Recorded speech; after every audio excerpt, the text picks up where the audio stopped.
Ajay Jadeja team India के पूर्व cricketer, कुछ मैचों में कप्तानी भी कर चुके हैं और अपने वक्त के सबसे स्टाइलिश खिलाड़ियों में से एक रहे हैं। आज की पीढ़ी जब ये नाम सुनती थी तो शुरुआत में तो यही लगता था कि ये रविंद्र जडेजा के कोई रिश्तेदार हो सकते हैं, लेकिन ऐसा बिल्कुल नहीं है। इंडिया और न्यूजीलैंड के बीच जारी टेस्ट सीरीज के बीच अजय जडेजा की सुर्खियां हर तरफ हैं, क्योंकि हुआ कुछ ऐसा ही है। हुआ यह है कि अजय जडेजा रातों रात भारत के सबसे अमीर क्रिकेटर बन गए हैं। क्योंकि मीडिया रिपोर्ट्स में दावा है तो यही किया जा रहा है, लेकिन ये सब क्यों हो रहा है और ये कैसे हुआ, इसकी भी अपनी एक कहानी है। इस वीडियो में परत दर परत इसी पर बात कर लेते हैं। सबसे पहले आते हैं 12 अक्टूबर को आई एक अनाउंसमेंट पर। गुजरात के नवानगर घराने के जाम साहब ने 12 अक्टूबर को ऐलान किया कि पूर्व क्रिकेटर अजय जडेजा अब जामनगर के नए राजा यानी कि नए जाम साहब होंगे। इसी के साथ अजय जडेजा अब सिर्फ एक पूर्व क्रिकेटर ही नहीं बल्कि जाम साहब अजय जडेजा हो गए हैं। इस ऐलान के बाद हर कोई हैरान रहा, लेकिन जब बातचीत हुई और पुष्टि हुई तो मालूम पड़ गया कि ये क्रिकेटर अजय जडेजा की ही बात हो रही है। अब जब ये खबर आई तो एक दूसरी खबर और आई जो सोशल मीडिया पर वायरल हो गई। वो ये रही कि अजय जडेजा अब भारत के सबसे अमीर क्रिकेटर हो गए हैं, यानी मौजूदा और पूर्व क्रिकेटरों को मिला दे तो सबसे ज्यादा नेटवर्थ अजय जडेजा का ही है।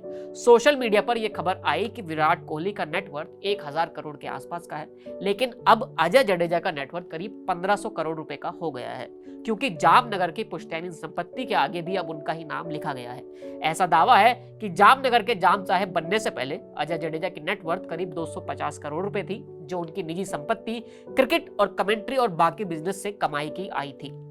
लेकिन रातों रात उनकी संपत्ति में 1000 करोड़ रुपए और ज्यादा जुड़ गए।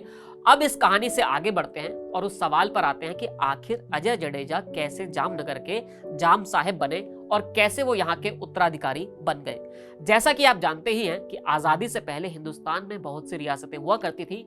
जब देश आजाद हुआ तो ये रियासत वाला सिस्टम खत्म कर दिया गया। इन्हीं रियासतों में से एक रियासत नवानगर की भी थी, जिसे आज के जमाने में जामनगर कहा जाता है। 1540 से यह रियासत चली आ रही थी, जो गुजरात के कच्छ इलाके के आसपास हालार इलाके में शुरू हुई। जडेजा गोत्र के राजपूतों की इस रियासत के पहले जाम साहिब जाम रावल जी जडेजा थे। स्थानीय भाषा में यहाँ जाम का मतलब सरदार होता है। कहा जाता है कि 1540 के आसपास ही जडेजा गोत्र के शासकों ने इस इलाके के आसपास के 1000 गांव अपने कब्जे में ले लिए थे। यही बाद में नवानगर की रियासत में आ गए। ये विरासत और ये रियासत तभी से चली आ रही है। समय समय पर नए जाम साहब इस रियासत को मिलते रहते हैं। हैरानी तो तब होगी जब आपको ये मालूम पड़ेगा कि महाराजा रणजीत सिंह भी इसी रियासत से थे। ये पंजाब वाले रणजीत सिंह नहीं, बल्कि ये वो वाले रणजीत सिंह हैं जिनके नाम पर रणजी ट्रॉफी की शुरुआत हुई थी। उन्होंने इंग्लैंड के कई क्लब के लिए क्रिकेट खेला और फिर इंग्लैंड के नेशनल टीम के लिए भी क्रिकेट खेला था, क्योंकि तब तक भारत की कोई अपनी टीम थी ही नहीं।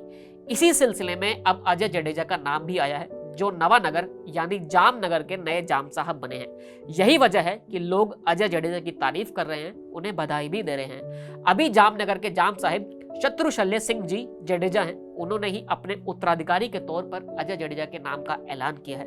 अब जाते जाते आपको अजय जडेजा के क्रिकेट करियर के बारे में भी हल्का सा बता देते हैं। अजय जडेजा ने भारत के लिए 15 टेस्ट, 196 वनडे मैच खेले हैं। इसमें उनके नाम 576 टेस्ट रन और 5359 वनडे रन हैं। अजय जडेजा ने अपना आखिरी इंटरनेशनल मैच साल 2000 में पाकिस्तान के खिलाफ खेला था।